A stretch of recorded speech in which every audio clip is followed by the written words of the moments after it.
Une action de formation en situation de travail réussie, c'est une amélioration de la qualité de vie au travail.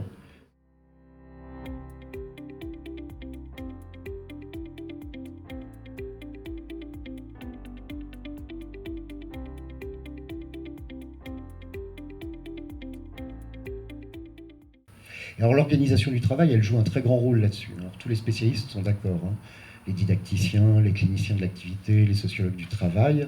Ce qui détermine les conditions de travail, c'est l'organisation du travail. Et donc si j'organise mal le travail, eh bien je crée potentiellement une très mauvaise condition de travail. Et donc c'est un peu normal que les gens partent. Vous voyez en quoi c'est important qu'à un moment donné, l'organisation du travail devienne la cible de quelque chose, si tout le monde est d'accord pour dire qu'elle détermine quelque chose. Et puis l'organisation, ça suppose un travail d'organisation. Alors en français, il n'y a pas de différence entre les deux. En anglais, il y a l'organisation, l'organisation faite, et puis il y a le travail d'organisation, l'organizing.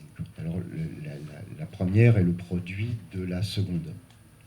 Et donc il faut investir dans un travail d'organisation, et c'est mieux quand cet investissement il est collectif, quand il est partagé, et quand il fonde une entreprise apprenante, c'est-à-dire quand dans ce travail d'organisation, il est instruit par le fait que tous les membres d'une organisation ont appris quelque chose sur ce qu'il conviendrait peut-être de faire pour améliorer à la fois le processus de professionnalisation et notre adossement à notre écosystème.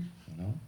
Et ce travail d'organisation, il permet de résoudre des tas de problèmes dont tout le monde peut se plaindre, voilà, comme vous le voyez quand vous allumez la télé ou quand vous lisez les journaux. Et on voit bien que c'est très fatigant quand même.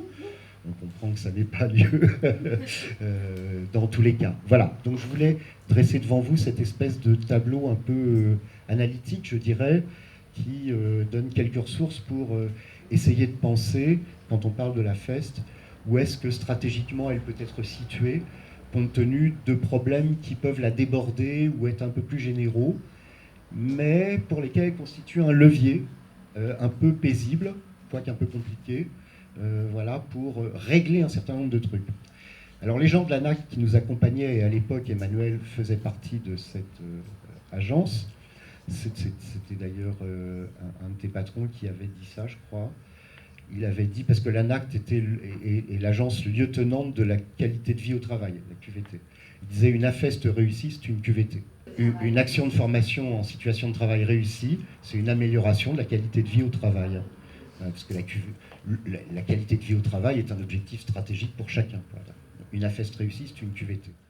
Un environnement, c'est pas quelque chose dans lequel on vit, c'est quelque chose dans lequel il y a des ressources et des moyens, grâce auxquels, précisément, on va réussir à faire quelque chose. Et donc apprendre, c'est apprendre aussi à transformer des choses qui s'énoncent sur le mode de la contrainte et qui sont un contexte, en un environnement, c'est-à-dire un truc dans lequel on peut puiser des ressources pour devenir compétent.